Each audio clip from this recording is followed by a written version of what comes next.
Welcome to memoQ Talks, where we talk to industry leaders about their experiences, lessons learned, and what works best across all areas of localization. Now here's your host. Hey, Stefan, how are you? Good afternoon from sunny Texas. How is the weather in the north? I'm not in the north, man. I'm on the Midwest or mid-central northern California coast. I sailed my boat. Yeah. I sailed my boat Mamalu down here a few weeks ago. It's a 34-foot sailboat, not very big. And I've been in San Francisco. I'm here for Tech Week, meeting with Nice PCs and other people. And yeah, and it's sunny today. Who knows tomorrow? I am from here about an hour and a half away from Monterey, which is where LocWorld is going to be in a couple of weeks, right? And am I going to see you there? I don't know, man. Are you? It's a sea of people in Monterey all the time, but I'm sure we're going to run into each other if you're at LocWorld. Yeah, I'm trying to time it so that I have my boat there. If not, I might have to, wherever my boat's at, I might have to do a little bit of a commute. But so you are going to be there. You're like your own translator now. You're doing boat tours on the Monterey Bay at LocWorld. Yeah, man. Buy a ticket. Hey, first off, thank you for coming back on memoQ Talks. I wanted to talk to you about, because we're on the cusp of the big conference season for the loc industry. And, this is the time where everybody gets busy, going to LocWorld, Gala, ALC, ATA, you name it. I want to talk to you about, the role that conferences play in the loc industry. Is it the same business as usual? Is it changing? Are there options to do things remote and online, or is there still a place for impersonal, events like this? But first off, let me just kick it off with that. Like, how many events do you go to every year? So actually, I've been at it for about a month already. Mm-hmm. I kicked it off with SlaterCon after the summer. How was that? I loved it. Yeah. What did you love about it? What did you love about it? What did you love about it?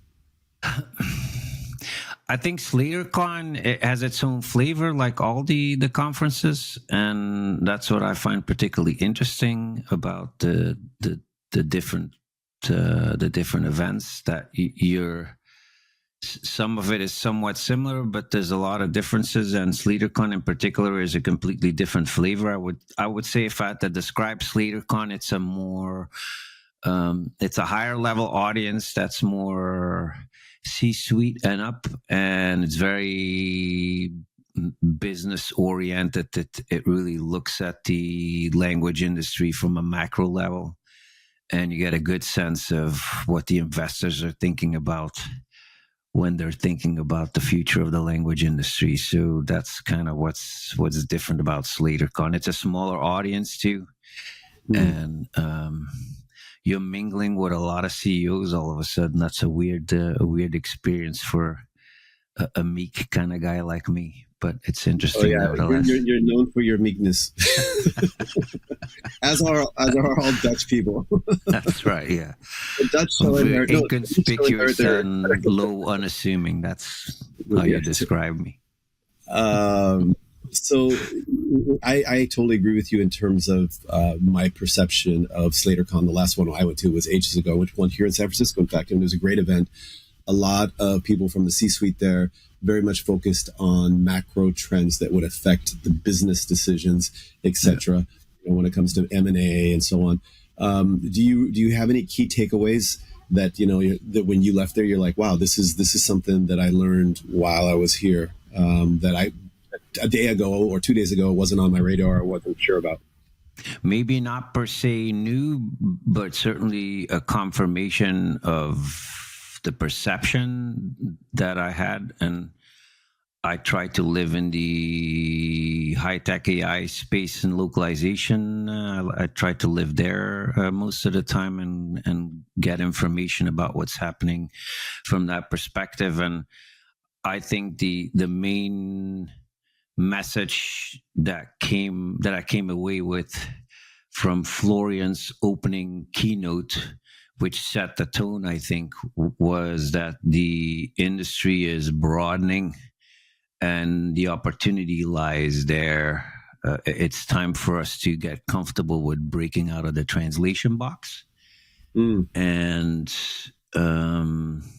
move beyond that. There's a lot of opportunities for LSPs that are willing to think beyond just the regular translation workflows into things like multilingual data orchestration, etc. And they even Slater come up with their own new acronyms for language service something that I've at this point forgotten. They'll forgive me. It's I heard brand that new. too. It's not LSP. It's a LSC or something, language service company. I'll look it up and I'll send it to you. We can add it on to the podcast. The audience will forgive me for not remembering the acronym, but it essentially broadens the involvement of language service provider to become more of a tech player and beyond just the regular translation workflow into multilingual content management, if you want. And I second that. I immediately found myself to be agreeing with that observation at the conference. Really, I think that's the right way of thinking about things. At some point, translation is not going to be where the focus needs to be. We need to go way beyond in order to thrive in the future. And I assume that some of the players are going to be moving that way if they're smart enough. Well, a couple of fringe cases from a few years back would be like Gango, that then it ended up being repackaged as Gango AI, and Appen, which were considered, localization companies, but they made their big impact as, helping to train AI models. Yeah. And, Appen specifically, really, really had some very, very high growth years because they were doing a ton of work with Microsoft, just all about AI training, multilingual AI training. And that's not something that we would consider because that wasn't even a thing before, but let's go back to the topic at hand. You go to all these conferences every year, but there are options. I mean, every day there are webinars and remote opportunities for networking. So let me ask you, in your opinion, do these in-person events, I know what you're going to say, but do they still play a part? And if so, what is that part that they play? Why are they important when we can, for a lot less money and a lot less time in terms of travel, etc., do these virtual events? Yeah, it all depends on what your objective is, obviously, and I think a lot of the return on investment might not be immediate when it comes to going to conferences. However, for me, face-to-face builds trust faster than any digital engagement you have or networking. It's much more long-lasting. You have any conversation one-to-one for 10, 15 minutes with somebody on site over a cup of coffee, that's going to be leaving more of an impression than doing a phone call or even a Zoom remotely. And so if you prepare for these events, I think you can leverage a lot. And it's, for me, I've come to really concentrate on the conferences because that's where I think I've made the strongest bonds and laid the groundwork for my business involvement throughout the year by meeting people at these events. And as I said, there's different conferences for different for meeting different types of people. I just did the Localization Unconference in Toronto last week, organized by your own Richard Sykes from memoQ and Alexander Pisarek. I absolutely absolutely love that type of an event, because in one day you got so much value. I love the format, and I love the close proximity you get to 35 people in a room for one day. Again, it creates strong bonds that you can leverage later on. A lot of the return on investment is maybe not immediate, and also not maybe predictable upfront. That's not something the bean counters in organizations are going to like.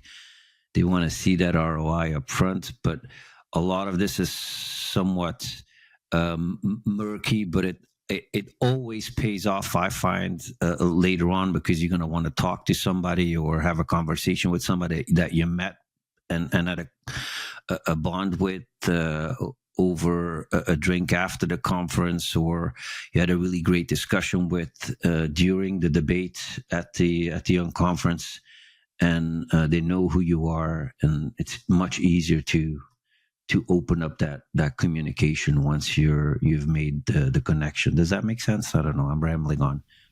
No, it totally makes sense. And it's funny because in my situation, I would say 4 or 5 times a year, somebody that I've met at a conference reaches out to me and says, hey, we have a question about memoQ, or we have a question about TMSs. Could you, and of course, because I consult with memoQ and I do this podcast, I'm very happy to make the introduction.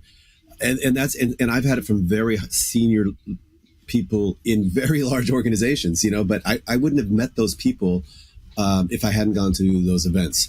And the other thing that happens to me is even with Breeze Docs, I've had people in the loc industry reach out to me and say, hey, I have a customer that needs help with RFPs. Would you be willing to talk with them? And I've had 3 in the last 6 months, 3 different people from the loc industry reach out to make an introduction, which is pretty cool, and again, we hadn't done any business before, but we've met at conferences and we talk and maybe have a beer, or a coffee or something like that. So I think you described it exactly. Sometimes it's hard to quantify it, especially on the front end. I think if you have a booth, you can say, okay, what's our objective? Let's try to, walk away with 100 qualified leads or name cards or however you want to quantify it. But you don't know. You really don't know. And if you're in the industry for the long term, some of those contacts maybe they'll be important to you in your current role. They might be 2 roles down the road. They might be important to you. So it's just, it's really important. Meet face to face, build that relationship and trust. So now I'm rambling on. Yeah, you're rambling on. So actually, for me, there's an additional benefit that plays very heavily in my decision making process to try to be at events, is that I'm always looking to make good content.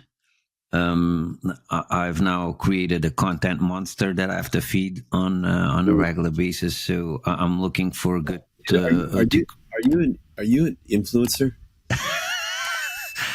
We just did the top creator. We did our own event last week. I don't know whether you saw it. We did a top creator event with 10 of the most influential top creators in the localization sphere, people that have a large following. That was kind of the benchmark. And we had Jan Hinrichs on there, and Diego, and Hobby was there, and Nora Diaz. Who am I forgetting? In any case, one of the key things that we started with is that we absolutely don't like the word influencer, because it diminishes our impact in the industry. We're all creators, and it's about thought leadership. So thought leaders would probably be a better term, but that's maybe a bit pretentious, and a lot of people wouldn't agree with it, maybe. But there are some people. There's some people in that group that I think are famous for being famous. I think that's true with everything, right? And I would say, show me the thought leadership, But they are super great at relationship building, and putting out engaging content. Right. I wouldn't call it thought leadership, but then, so I certainly aim for the thought leadership aspect of it. And so when I go to conferences, I try to connect with industry leaders and do interviews and make content while I'm on site. And there's no better place for me to be than at a conference where there's a lot of those people together, so I can leverage a bunch in one go while I'm on site. And I think it makes a better impression to not to diminish your effort here this afternoon, but it's always great when you're when you're meeting. My self-esteem. I have a very sensitive self-esteem. No, but you know what I mean. It's nice to be somewhere with somebody in person and connect with them. And connect with them there. So it doesn't take anything away from what we're doing here on a podcast, but it's really nice to meet people in person. I totally agree. Hey, let me ask you, I'm going to give you a couple different scenarios. Let's say somebody, they just graduated from one of these great, localization programs, maybe Middlebury, maybe something else. And they want to get involved with the industry. They're like, which event should I go to? And I'm going to give you a couple different personas, but let's start with that persona. Yeah. In that scenario, which event would you advise them to go to? So if you were an up and coming student, it might be a bit overwhelming to go to, say, a LocWorld right away, because you're going to be drowning in a sea of people and you're going to have difficulty figuring out who to have conversations with, and it might be a lot more difficult to get a foothold. I think that there's a lot of we're in an industry, the localization industry, where there's a lot of grassroots efforts, if you want. In particular, the organization I'm thinking about is LocLunch by Jan Hinrichs, where there's regional events that are being organized. If you're lucky enough to live in an area where there's a very active chapter, like, say, Seattle or Colorado or New York, then that's a great way to get started, to get to know a couple of people in the industry in your region. And I would highly recommend that, because you're going to have a bigger impact going to a LocLunch in Seattle where there's 30 people, and there's probably some heavy hitters around the table there right away as well. And it's a great way to have some personal conversations without being having to mingle with 200-300, or if you're going to LocWorld, like 1,000 people. That's like drinking out of a fire hose. That might be a little bit more intimidating. But any of the events, I think, can be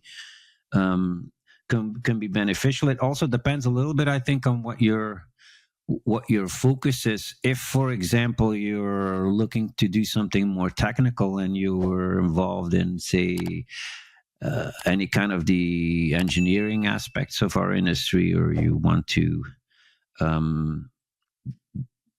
get to know some people that are involved in that type of thing, then you might want to go to something like a Taos, where again, it's a much smaller event, but much more focused on AI and the machine translation aspect of the localization industry. And you might find the right people to mingle there.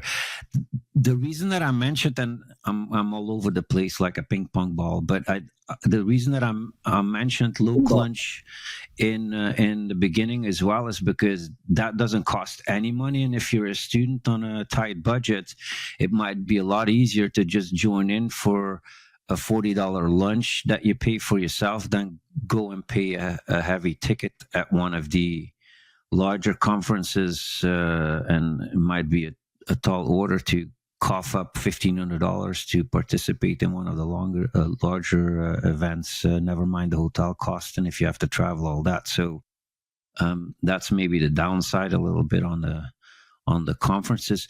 The upside, again, is that, for example, with LocWorld, I would think that is taking place in Monterey. I'm sure that they have lots of volunteer opportunities for people that work at that study at colleges like Miss nowadays. So those people might have an opportunity to take advantage of the conference being in town without having to cough up the the conference fee and being able to go as a student on site, I'm sure that the LocWorld people have something organized with the colleges there. Yeah, it's totally agree. In Seattle, another program that I was involved with, that Rick Antezana from Dynamic Language and myself were running for the last 3 years, was the Seattle Localization User Group, SLUG. And that was, we did quarterly events, didn't charge. Most of the time we had an F&B sponsor, venue sponsor. So it was completely free for the attendees. And it was a mix of networking, and then some type of presentation or educational opportunity. Had some amazing speakers come in, and then followed up with some networking towards the end. So, and then that actually spread to Vancouver, and Paula and Pascal and a few others launched Vlug, and that's going as well. So there are options. Like, you have a plethora of choices if you're in the Seattle area. I think we've established that now. It might be a little more tougher if you're somewhere in the Midwest, but I would double check. And anybody who is looking to research what's going on in their region and has a question about that can certainly shoot me a message on LinkedIn, or I'm sure you'll help them as well if they have a question about what's going on in the region. What I was going to suggest is you can always start something. There was no slug after COVID. Slug went away. Rick and I relaunched it. Paula took it to Vancouver. And, people do the Loc lunches, they're Loc ambassadors, Loc walks. There's all kinds of things you can do. And really, it just takes a few people to get something going. I'm so happy you told me in the beginning of the show here that you're on a boat, because I see you moving from side to side to side. I'm not moving, man. I would have thought I'm not moving at all, man. I think you're just feeling a little dizzier right now. It's all you, man. Whoa! I'm in San Francisco. It's an earthquake, man. Yeah. So, well, okay, and you already mentioned that. Okay, so the LocWorld would be, maybe if you could volunteer there, would be a good opportunity for up and coming new people to the industry. The more local events might be good. You mentioned something like SlaterCon would be good for decision maker, CEO, people interested in the financial trends, etc. Tell me, who do you think that LocWorld is ideal for, and same for Gala, and how are they different? So I think LocWorld is like the Super Bowl of localization, I would say. Everybody and anybody's going to be at LocWorld. LocWorld is typically organized somewhere very, very high profile. The last number of years has been in the Bay Area. It's been in Seattle a number of times as well. It's typically somewhere where there's lots of high-tech industry activity around. I've been telling them this should come to Austin. I think it would be a wonderful city to do it, but somehow it always stays in the same arena, so to speak. LocWorld is very, very big. I don't know what you feel about LocWorld, but I think that when I go to LocWorld, I usually go for the week. This year again, I'll be there on Sunday all the way through Thursday. After a day at LocWorld, I actually tell my wife I'm not calling in the evening, because the last thing I want to do is talk to somebody when I get to my room at the end of the day. It's a lot. And so when I get back to the room for an hour, I just want to detox and not talk to anybody. I have nothing more to say. And it's wonderful, it's great. You see everybody, but it's just it's tiring. I think Gala feels a lot more vendor side in crowds with the globalization industry, and yeah, it feels a little bit different, I think, than LocWorld. It's maybe LocWorld, but on a smaller level. What would you say? Your impression of Gala? It's a bit more community, wouldn't you agree? Yeah, And maybe it's because I haven't been in the industry for that long, but sometimes at LocWorld, I mean, I know quite a few people, but I still feel a little lost sometimes. Whereas Gala is maybe a bit more intimate, friendly, cozy, and maybe that's just me.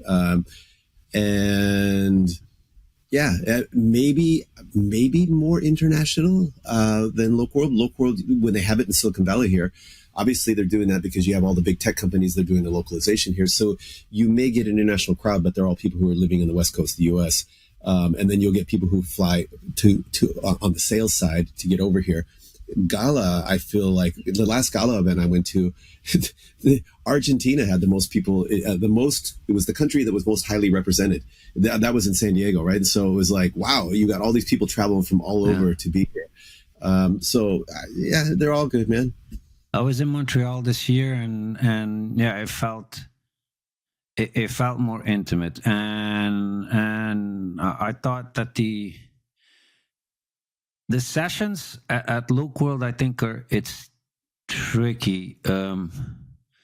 It's such a behemoth. I'm not sure that the content is always the most interesting to me. It might be interesting because there's such a plethora of interest groups there that there's a lot more sessions. There's a lot more things to go to. Inevitably you have to sideline things. I think at Gala it's much more focused, and I like that a little bit. But again, every single one of these conferences has its own focus and advantages. I also like the specialty conferences because I think that the return on investment there is potentially higher if you know where you're going, and if you're specifically focused on something like that. Some of them, like the Unconference, are invite only, so that's not necessarily for a large audience, but if you can take advantage of those are really, really nice. I'm invited to the 5th International Translation Forum in Saudi Arabia again this year to come speak, and I absolutely love that. I was in Riyadh last year. What are you going to speak about? Agentic AI, localization. Big surprise. So yeah, that's I love that type of, you bring up a good point because a lot of the conferences, I mean, LocWorld every year has at least one event, obviously LocWorld in the West Coast, typically, and Gala jumps around, but we're talking about, then ALC, ATA, that's all, US, North America. What about the other regions? What are some of your favorite events or favorite regions to go to events in, and how are they different from these large North American kind of contraptions? I mean, obviously, look, in Gala, they do stuff in Europe as well, but let's get out into the Netherlands. Well, I'm I'm originally European, so I would love to find an excuse to go to Europe once in a while. It just happens to be that the people that sponsor me going to conferences, typical like me, involved on this side of the ocean, so I don't get to go to the European conferences very often unless I pay for it myself, which is a steep order at the prices those conferences come in, and I have to pay for the plane ticket and the hotel as well. So when it comes to regional ones, there's two that I get to go to regularly that I absolutely love. I love Vamos Juntos as well. In South America. That's another example of people saying, hey, let's start something. And beautiful. All those organizers, Charles and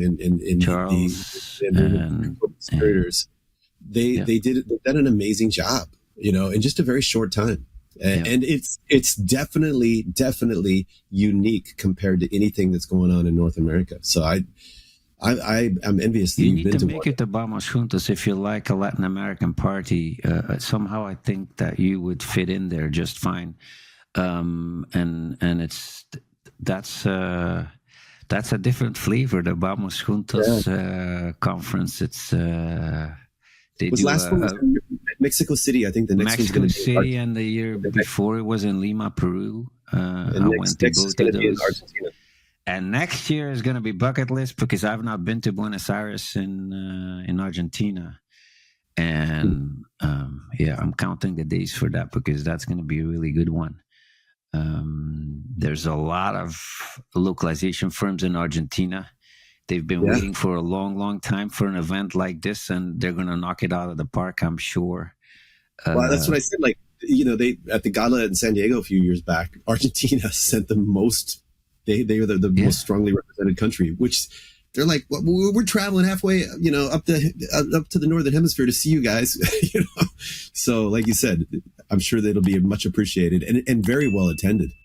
Oh yeah, and with a real passion and just it's a totally different flavor. It's wonderful to see that community come together and gel and cooperate and find ways to do business together that most likely they didn't have before that organization started. By the way, I don't know what you've noticed, but they started a chapter of this type of organization in South Africa as well. They just did their first conference. Johan Botha is going to kill me for not dropping the name correctly here. I should have looked at that again. There's a thing called Google. You can just type it in right there. So we'll have to add that. I'll take over our conversation for a second while you Google it. Okay. I gotta ask you though, like, you go to these conferences and one of the challenges that I have when I go to conferences is the travel. You got all the logistics. Maybe you have a booth, maybe you don't, but you're coordinating with coworkers. You signing up for which workshops are you going to attend, and maybe you're giving a presentation. You got all this stuff going on. And I find it's very easy to be reactive with the rest of my time there, especially if people are like, hey, Mark, let's have a drink at the bar. And I'm like, okay, well, I get sucked into that. What's your strategy, or how would you advise people to get the most out of a conference? Like, go there and just get every single ounce of potentially good stuff out of that conference. What do you do? So I really prepare heavily to go to something like that, and I have some goals from a content perspective for myself. So the focus for me personally is much on that. It's relationship building and getting the right content while I'm there, and giving my sponsors the exposure that I've promised them. So that's what the focus is for me. But that's a very high level focus. But how do you break that down into day-to-day action items? I schedule my interviews. I have meetings that I prepare for in advance. I contact the people that I want to meet with in advance. I make an agenda, and I've noticed that there are some sessions that I'm really interested in, but most of the time, and that's maybe one of the knocks that I have on the conferences, there's the same people that come back to talk because they're the people that pay the organizations to organize the events. So a lot of times some of the content is a bit too repetitive, and I've noticed that for me, I get more out of the relationship building and the content creation than I get out of trying to nail every speech that is given there, because I might not always be that interested in that. That might just be for me personally, because I'm such an old guy in the industry that I've been here for 25 years, and a lot of stuff I've heard already. So my patience is not that big, not that big for that. Does that sound conceited? I don't want it to sound conceited. I hope it doesn't. It just sounds like you, man. So hey. I'm just being honest. I mean, I think that I'm there. I mean, part of the reason that I'm at these conferences is to create noise for the sponsors. So, I try to take that responsibility very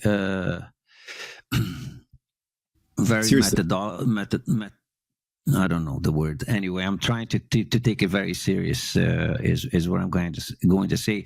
Before we go on, Johan Botha, I apologize. It's the ALCA annual conference, and Cape Town that was this year, and please forgive me that I didn't know the name off the top of my head, but there, we've plugged that one in as well.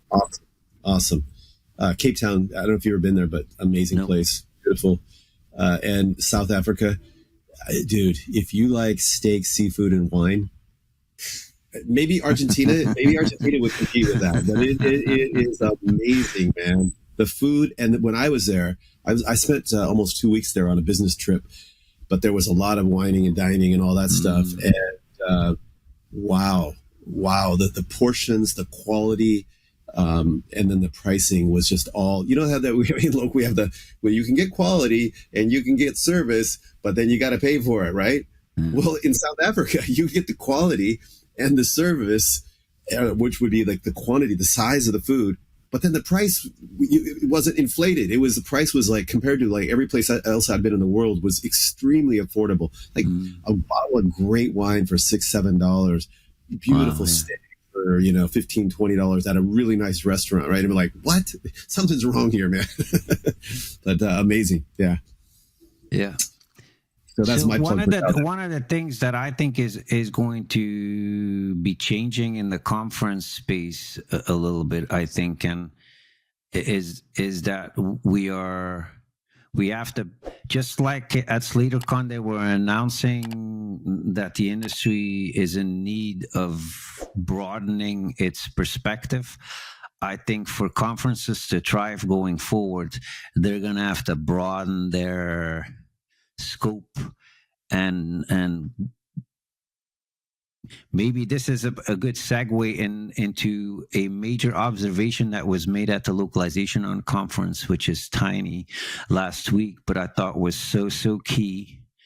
There was an outsider that joined us last week, and he was there last year as well. And the observation was more or less this, that last year we were talking about AI, there was a lot of trepidation and uncomfortableness about the topic of AI. It was prevalent, but everybody was uneasy discussing it, as if we were looking into the headlights as a deer, so to speak. And this year, in that small group of people, largely people that were there last year as well, we talked with technology and AI in mind throughout the day, with a lot more positive outlook and a resolve that indicated that we all see a future for our industry in which we can thrive in a fundamentally different way, maybe. But nevertheless, there is a light at the end of the tunnel, and people are beginning to see a way out and a way forward. And I think that that's something that's going to permeate in the larger conferences as well. But they're going to have to bring content types and speakers that are going to lead us into that a bit more, is my perception. And I know specifically into AI or into other areas that are kind of on the fringes of localization. Yeah, so more kind of the things that I was alluding to at the beginning of our conversation: multilingual data orchestration, data annotation, more maybe AI training, multilingual AI concepts. Content management in a new technology driven way are all areas I think that we can venture into and combine. A lot of the content, for example, I suspect is going to be created on the fly in the future, and there might not even be translation coming into play as we have known it. There's going to be a chunk of content created directly in the target languages, maybe by putting a prompt out, if you want to look at it at a micro level, where you could create content for different regions or different audiences on the fly.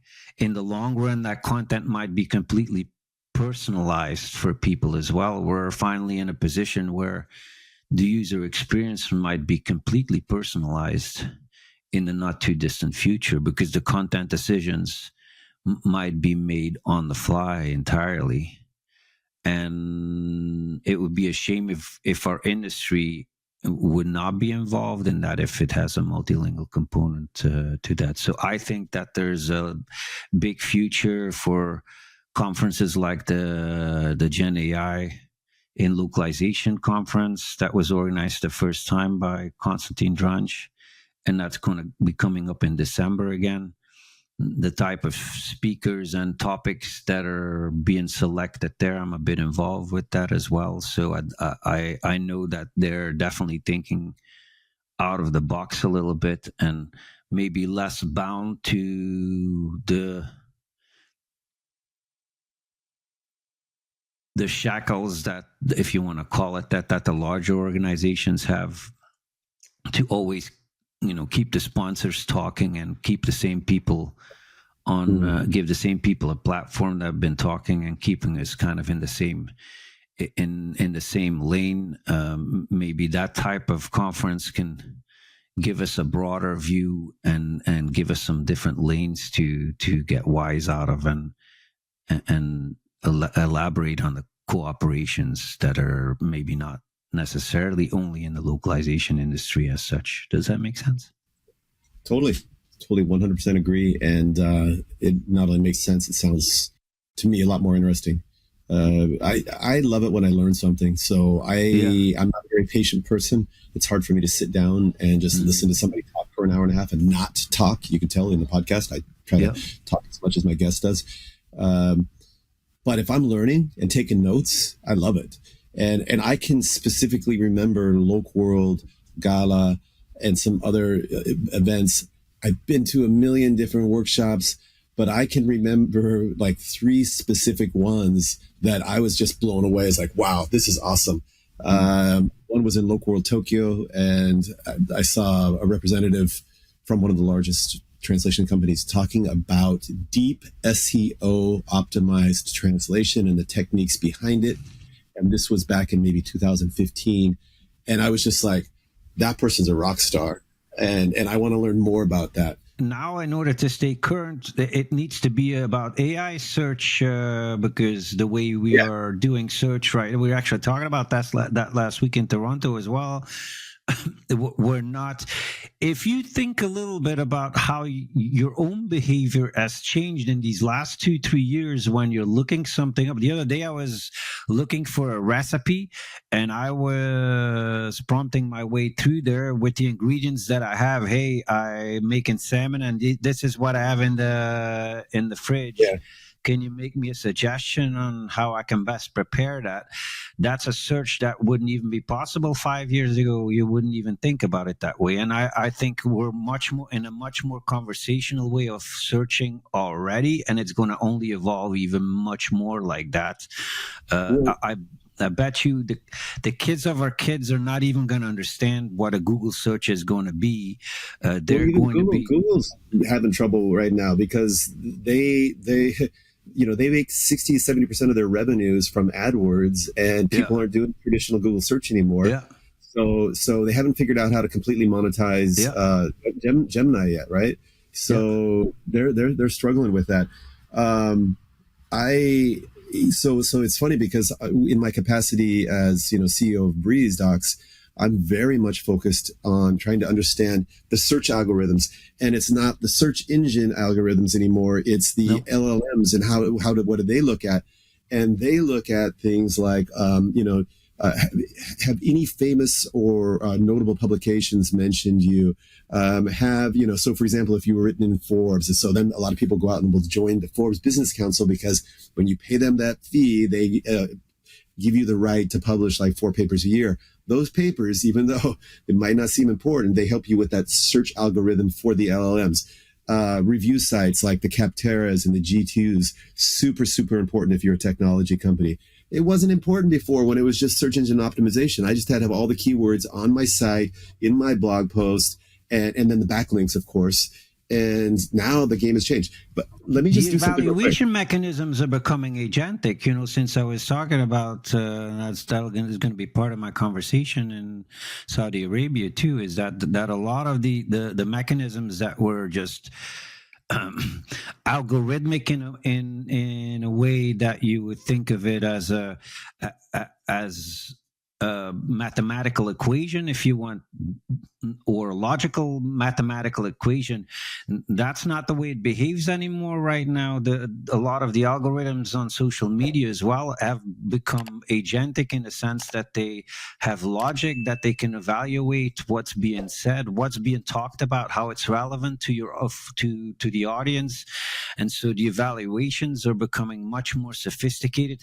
It's becoming a lot trickier, I think, for business owners like yourself to trick the algorithms and just liking you by applying some business logic like it would be under an SEO algorithm. I think that this is much more about the relevance of the content, and you actually have an agentic algorithm that can evaluate a lot more on the fly, and that's a lot trickier. Anyway, now we're starting to geek out. Maybe I'm drifting away from the So topic. I just, while you were geeking, I just went to ChatGPT and I said, what are the best localization conferences in North America? And it came back with the usual suspects: LocWorld, ATA, ALC, Taos, and North American Chamber of ACL, which I'm not that familiar with. But I think part of it is because aside from LocWorld, the other ones all have America in their title. And so Allison at Gala, don't shoot the messenger. This is just ChatGPT telling me here. But let's refine this search. I put in what are the best localization conferences in North America. Let's refine that search. If you like, I can pull up a full list of 2026 to show you what each focuses on tech versus business. Why don't you ask a question about a conference, and let's see what ChatGPT says here. Well, if I'm focused on generative AI in localization, what would be the best conference to attend out of those? I think that's maybe the type of granularity that you need to be selecting for if you're a business person thinking about going to one of these. Like, what's my particular objective? For example, the one I'm going to in Saudi Arabia right now is interesting from a completely different perspective, because that's essentially organized by it's the Literature and Translation Commission, and it's attached to the government in Saudi Arabia, so to speak. So they organize it, and it's much more intertwined with the government, if you want, and with the King Saud University, etc. But they're also in Saudi Arabia looking to cooperate a lot more with the West, and they have an ambitious goal, the 2030 goal. I don't know whether you've heard about that in Saudi Arabia, where they're actually trying to catch up technologically with the West by 2030. And there's a lot of business opportunities happening in that area, and it's a really interesting place to be having conversations about modern localization techniques and where the industry is going, because they're super interested in that, and they're willing to invest in it. So it's very interesting from that perspective. To your point, the current administration a few months back did a deal to sell AI technology to Saudi Arabia. But as part of that deal, for every dollar that they purchase from us, they also have to invest $2 in tech infrastructure in the U.S. So Saudi Arabia is very, very hungry to grow in alignment with the U.S. tech providers. I did query ChatGPT on your question about what are if I'm focused on generative AI and localization, what would be the best conferences? And this came back with a completely different set of answers. Gen AI and localization, which is custom NT. That's Konstantin's. That's Konstantin Dranch's. Yeah. And then Taos, which you had already mentioned. So you are batting like 100 versus ChatGPT. You are my ChatGPT. You are my LLM. A couple other ones that came up are Generative AI World Summit, San Francisco. Broader. Since I was just talking about it, I called it up too because I'm horrible with acronyms at times. So the Saudi Arabia organization for the International Translation Forum that's taking place in November is the Literature Publishing and Translation Commission, and that's headed up by Dr. Hayla Al-Khalaf. And if you want to know a little bit more about that, I just released an article in my AI and Loc newsletter. You can find that back on my LinkedIn profile. And there's an article with the good doctor in my profile that I released this week, so you can read up on that. But yeah, the technological ones. Gen AI and localization and Taos. I'm excited about those. I'm really curious what I'm going to learn in 3 weeks in Salt Lake City. Are you coming to that one? No. Remember, I mean, I only have one toe in the Loc industry right now. My other 9 toes are with Breeze. So yeah, which transcends. It's important to the Loc industry, but almost every business out there. Anybody who's doing RFPs and security questionnaires. Yeah, but hey, let me ask you this, so we can wrap this up. Which conferences do you have on the slate for the next 3 months? And if people want to get in touch and combine, maybe collaborate with some thought leaders on some thought leadership with you, not on influencing, man. It's not influencing, okay? It's thought it's not influencing. Thought leadership, all right? Okay, so I learned that, and so I'm joking with you because we're friends, but seriousness aside, or joking aside, where can people expect to see you this fall? And So next week I'm coming to see you in Monterey. I'll be there on Sunday the 12th. Be in Monterey throughout the week till Thursday. And then the week afterwards, I will be in Salt Lake City at the Taos conference. And then at the beginning of November, it's November 4th through the 8th or something, I will be in Saudi Arabia in Riyadh for the forum. And the Gen AI conference is an online conference. You're going to be seeing me there and a bunch of other AI localization stars in the beginning of December, I think. And then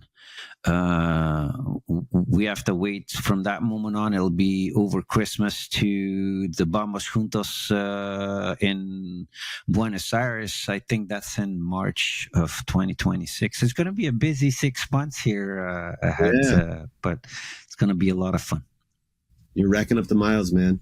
Wait, Stephen, I enjoy interacting with you, whether it's remotely like this. I'm sorry, man, but definitely in person. I think definitely the first time we met was at probably LocWorld in San Jose. That first time we met face to face. Yeah, I had some interesting conversations there with some other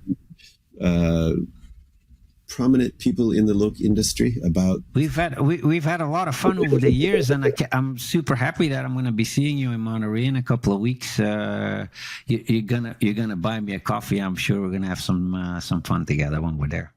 Absolutely, man. Well, hey, thanks again for being on the memoQ Talks podcast, and see you soon. All right, man. All right. Thanks, Mark. Cheers. Bye. Thank you for joining memoQ Talks, where we talked with industry leaders about their experiences and lessons learned to gain new insights about what works best across all areas of localization. Join us next time on memoQ Talks.